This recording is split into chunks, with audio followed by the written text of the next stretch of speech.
अस्सलाम everyone, welcome to my channel. ऐसे writing के हवाले से कुछ बेसिक्स आप सभी लोगों को पता है कि सबसे पहले हम जो है वो अपना ब्रेनस्टॉर्मिंग करते हैं किसी टॉपिक के ऊपर। देन उसके ऊपर हम अपना थीसिस बनाते हैं। उस थीसिस को देखते हुए हम अपना इंट्रो लिखते हैं, पूरी बॉडी लिखते हैं, फिर बॉडी के हिसाब से सम अप करते हुए हम कंक्लूजन लिख देते हैं। तो ये ओवरऑल हमारा ऐसे होता है। लेकिन आज की वीडियो में जो चीज़ मैं आप लोग के साथ डिस्कस करने वाला हूँ बिगनर्स के लिए है कि किस तरह से आपने टॉपिक्स को तैयार करना है और ब्रेनस्टॉर्मिंग किस तरह से करनी है। तो ये दो चीज़ें आज की वीडियो में हम डिस्कस करेंगे। पहले मैं ब्रेनस्टॉर्मिंग के लिए डायमेंशंस आप लोगों के साथ डिस्कस करूंगा, वन बाय वन करके मैं जो है वो उनको एक्सप्लोर करूंगा। उसके बाद मैं फिर आपको बताऊंगा कि कौन से टॉपिक्स हैं जो कि यूजुअली एग्जामिनर पूछता है और कौन कौन से डायमेंशंस हैं, किस किस तरह से वो जो है वो पेपर को डिज़ाइन करता आ रहा है और ट्रेंड क्या चल रहा है, किस तरह से टॉपिक्स जो है वो चेंज होते जा रहे हैं। तो चलते हैं वीडियो की तरफ। सबसे पहले हम ये समझते हैं कि टोटल डायमेंशंस जो हैं ऐसी राइटिंग के लिए, जब हम हमारे सामने कोई टॉपिक आता है तो हम किन किन डायमेंशंस से उनको देख सकते हैं। जब कोई टॉपिक आपके सामने आता है तो आप उसको इन डायमेंशंस के अंदर देख सकते हो कि फॉर एग्जांपल हम किसी भी टॉपिक को ले सकते हैं डेमोक्रेसी। तो डेमोक्रेसी जो है उसका सोसाइटी पे क्या इफेक्ट पड़ेगा। सोशल एस्पेक्ट को हम देखेंगे, पॉलिटिकल एस्पेक्ट देखेंगे कि जी गवर्नमेंट को क्या रिफॉर्म्स लेने पड़े या गवर्नमेंट जो है वो किस तरह से इफेक्ट हुई। इससे पॉलिटिकल एस्पेक्ट को देख लिया, इकोनॉमिक्स को देख लिया कि मुल्क की जीडीपी पे क्या असरात होंगे, ठीक है। उसके बाद कल्चरल देख लिया जी, कल्चरल डिफरेंसेस तो नहीं बढ़ रहे इसके वजह से, या किस तरह से हम कल्चर को स्ट्रेंथन कर सकते हैं। टेक्नोलॉजी का क्या रोल होगा। इसी तरह इंटरनेशनली जो है वो किस तरह से हम इंटरनेशनल एस्पेक्ट को देखेंगे। फिर हम एनवायरमेंटल और लीगल। अब वन बाय वन करके जब मैं इसको एक्सप्लोर करूँगा तो आपको आइडिया होगा। सोशल एस्पेक्ट, फॉर एग्जांपल अगर हम डेमोक्रेसी को लेते हैं तो हम देखते हैं कि जी डेमोक्रेसी बेसिकली क्या होती है। डेमोक्रेसी आपकी एक कॉमन सी डेफिनेशन आपने सुनी होगी, government of the people by the people for the people, ठीक है। इब्राहिम लिंकन की ये एक डेफिनेशन है। अगर हम इसी को देख के समझें तो इसके जो बेसिक्स इंग्रेडिएंट हो गए वो क्या क्या हो गया। रूल ऑफ लॉ हो गया, ठीक है। और इसके अलावा जो आपकी इकोनॉमिक स्ट्रैटिफिकेशन है वो रिमूव हो, ठीक है। फिर अगर आप डेमोक्रेसी को देखो तो इक्वल राइट्स सबको मिलें, माइनॉरिटीज़ के राइट्स भी जो है प्रिजर्व, ठीक है। गुड गवर्नेंस हो, तो ये तमाम चीज़ें। अच्छा, अगर इलिटरेसी होगी तो क्या होगा, लोग अपने नुमाइंदों को ठीक से चुन नहीं पाएंगे, ठीक है। तो इलिटरेसी का क्या इफेक्ट हुआ उसके डेमोक्रेसी के ऊपर, कि डेमोक्रेसी को इलिटरेसी ने जो है वो वीक कर दिया, ठीक है? इस प्रोसेस को कमज़ोर कर दिया। पॉवर्टी, अगर डेमोक्रेसी सही से एफिशिएंटली परफॉर्म नहीं करेगी तो क्या होगा कि लोगों को जॉब्स नहीं मिलेंगी, इदारे जो है वो बजाय इंक्लूसिव होने के एक्सट्रैक्टिव हो जाएंगे, ठीक है। और दौलत जो है वो चंद हाथों में महसूर होने लगी तो वो पॉवर्टी बढ़ जाएगी। पॉवर्टी बढ़ेगी तो सोशल स्ट्रैटिफिकेशन भी बढ़ेगी, यानी अमीर और गरीब के दरमियान जो डिस्पैरिटी है वो भी बढ़ेगी, ठीक है। तो इस तरह से आप देखते जाए डेमोक्रेसी और सोशल स्ट्रैटिफिकेशन का इनवर्स रिलेशन। देन अगर आपके जो है वो फूड सिक्योरिटी की हम बात करें तो वो भी जब इक्वल डिस्ट्रीब्यूशन नहीं होगी तो फिर फूड सिक्योरिटी के इश्यूज भी आएंगे, ठीक है। और एफिकेसी नहीं होगी तो भी फूड सिक्योरिटी के इशू आएंगे। डेमोग्राफिक्स की बात करें तो माइग्रेशन क्या होगी, ज़्यादा होगी जब जब जो है वो इक्वल डिस्ट्रीब्यूशन नहीं होगी रिसोर्सेज की। जो डेमोक्रेसी है वो ठीक से असरअंदाज नहीं होगी तो माइग्रेशन में भी क्या होगा, इजाफा होगा। तो इस तरह से आप सोशल एस्पेक्ट को देखते हो कि भाई डेमोक्रेसी से सोशल लाइफ किस तरह से जो है हमारी असरअंदाज हो रही है। फिर हम देख लेते हैं कि जी पॉलिटिकल, तो पॉलिटिकल के अंदर अगर हम बात करें तो गुड गवर्नेंस। गुड गवर्नेंस कब होती है, ऑब्वियस सी बात है जब आप जो है वो डेमोक्रेसी ठीक से परफॉर्म करेगी तो गुड गवर्नेंस जो है वो भी होगी। गुड गवर्नेंस होगी तो डेमोक्रेसी भी, दोनों जो है वो एक दूसरे के साथ जो है वो चलते हैं। फिर आप पॉलिटिकल विल की बात करो तो क्या जो हमारे सियासतदान हैं जिनके पास ही पावर है, क्या वो एक्चुअली चाहते भी हैं कि डेमोक्रेसी प्रिवेल करे। क्योंकि अगर डेमोक्रेसी होगी तो उनकी पावर, जो वेस्टेड पावर है, वो आवाम में तकसीम हो जाएगी, ठीक है। तो उनकी विल कितनी है, ठीक है, रैशनल हो गया, आपने सोचना है, बाइस नहीं हो। सिक्योरिटी कंडीशन जो है उस पर क्या असरअंदाज होगी, किस तरह से डेमोक्रेसी। फिर नेशनल इंटरेस्ट के लिए डेमोक्रेसी किस हद तक फ़ायदेमंद है। ऑब्वियस सी बात है डेमोक्रेसी होगी तो आपके जो आवाम है वो ताकतवर होगी, उसके नेशनल इंटरेस्ट पूरे होंगे। इंस्टीट्यूशनल कैपेसिटी कितनी है आपके इदारे में, अगर आप देखें तो जी आपके इदारों में इतनी कैपेसिटी है, क्या वो इतने इंक्लूसिव हैं कि वो अपनी जो डेमोक्रेसी है उसको फ्लोरिश कर सकें। तो इस तरह से आप पॉलिटिकल एस्पेक्ट को देख लोगे। देन आप अगर इकोनॉमिक एस्पेक्ट को देखो तो इसमें फिर आप आ जाओ कंज्यूमरिज्म की तरफ आ जाओ। इसके अलावा जीडीपी ग्रोथ की तरफ आ जाओ कि डेमोक्रेसी से किस तरह से ये चीज़ें जो है सरांदाज होंगी। फिर जो रिसोर्स डिस्ट्रीब्यूशन है उससे आपकी गुड गवर्नेंस होगी। कल्चरल डिफरेंसेस तो नहीं बढ़ रहे, तो जब आप आगे आओगे कल्चरल एस्पेक्ट को देखोगे कि भाई ये जो आप डेमोक्रेसी को अगर आप फ्लोरिश करते हो तो आपके कल्चरल डिफरेंसेस तो नहीं बढ़ते, आया ये जो कल्चर है ये स्ट्रेंथन होता है या वीकन होता है। इसी तरह टेक्नोलॉजी को देखोगे आपकी जी टेक्नोलॉजी जिस तरह से डे बाय डे इम्प्रूव होती जा रही है, गुड गवर्नेंस भी उसी तरह से जो है वो इम्प्रूव होगी और आपकी डेमोक्रेसी जो है वो बेहतर होगी। फिर आप इंटरनेशनल देखो तो इंटरनेशनल आपको पता है दो आइडियोलॉजी जो है बहुत ज़्यादा प्रिवेल करती हैं, ठीक है, कम्युनिज्म और आपकी जो है वो कैपिटलिज्म, ठीक है। तो वो भी एक एस्पेक्ट आपको नज़र आता है। कोल्ड वॉर एरा के अंदर आपने देखा कि जी दो आइडियोलॉजीज़ की जंग रही।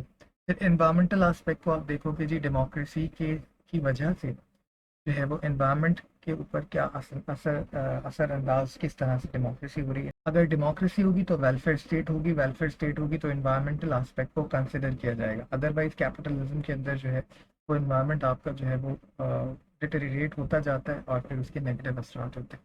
तो डेमोक्रेसी से एनवायरमेंटल एस्पेक्ट को आपने रिलेट कर लिया। लीगल कॉन्स्टिट्यूशन ऑब्वियसली बात है, तो बहुत इंपॉर्टेंट है।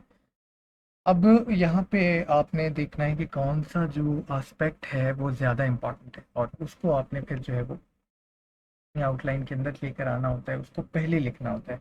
जब आपसे सवाल होता है तो जो चीज़ आपके लिए प्रायोरिटी पे होती है वो आपने पहले लिखनी होती है। फॉर एग्जांपल मुझसे अगर सवाल किया जाए डेमोक्रेसी के ऊपर तो मैं सबसे ज़्यादा इम्पोर्टेंस दूंगा लीगल को, क्योंकि कॉन्स्टिट्यूशन जो है वो आपका कहता है कि जी यहाँ पे राइट्स जो हैं वो सबके प्रिजर्व होने चाहिए, ठीक है।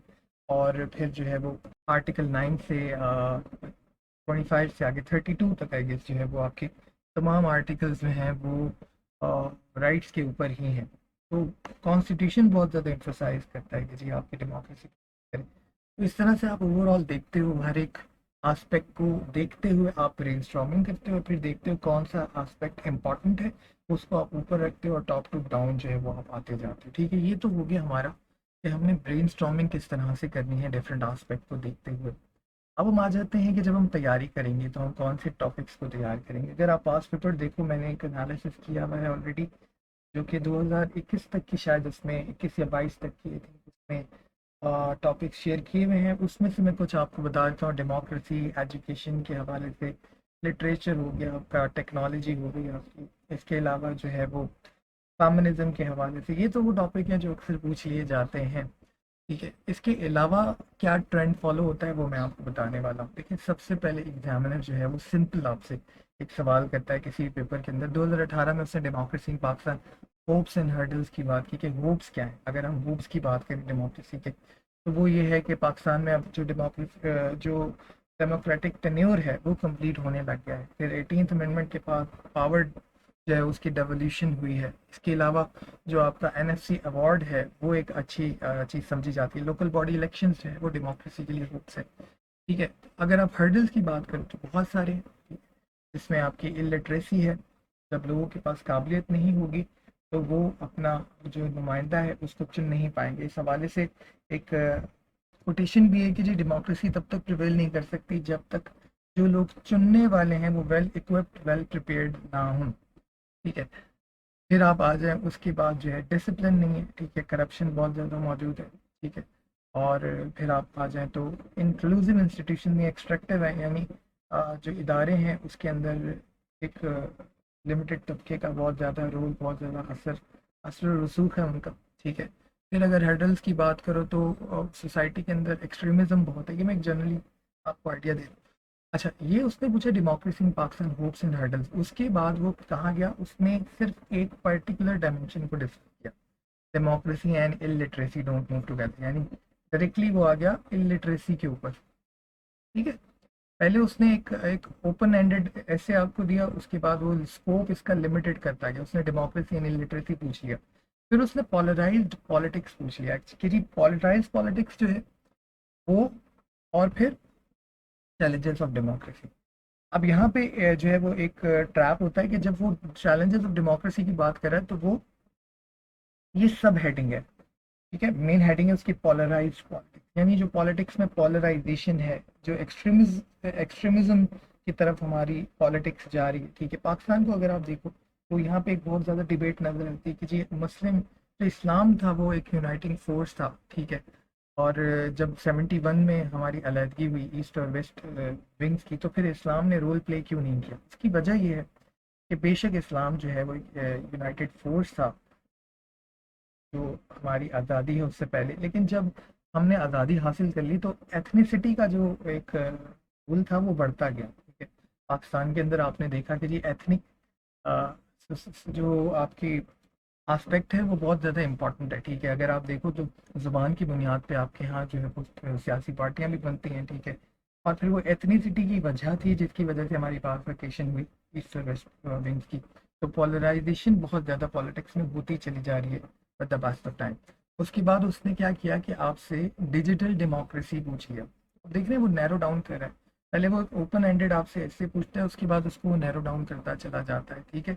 Digital democracy, social media and political participation, वो ये उसने मजीद इसको नैरो कर दिया, ठीक है। तो इस तरह से वो आपसे ऐसे जो है एक ब्रॉड ऐसे को नैरो इस तरह से वो कर रहा है। और ये ऐसा नहीं है कि सिर्फ डेमोक्रेसी पर ही ऐसा हुआ, आपको बेतहाशा ऐसे जो हैं वो मिल जाएंगे। मैंने जो एक रिपोर्ट भी आप कुछ एस्पायरेंट्स के साथ शेयर की थी, उसमें भी मैंने काफ़ी सारे टॉपिक्स आपको बताए थे। मैं अभी ज़ुबानी बता देता हूँ। डेमोक्रेसी, एजुकेशन और लिटरेचर के अलावा फिर आप आ जाओ तो फेमिनिज्म, और भी बहुत सारे टॉपिक्स हैं जिनके ऊपर वक्तन फ़वक्तन। फिर एक और एग्जांपल मैंने यहाँ पे शेयर की है, 2021 में pros and cons of globalization हुआ।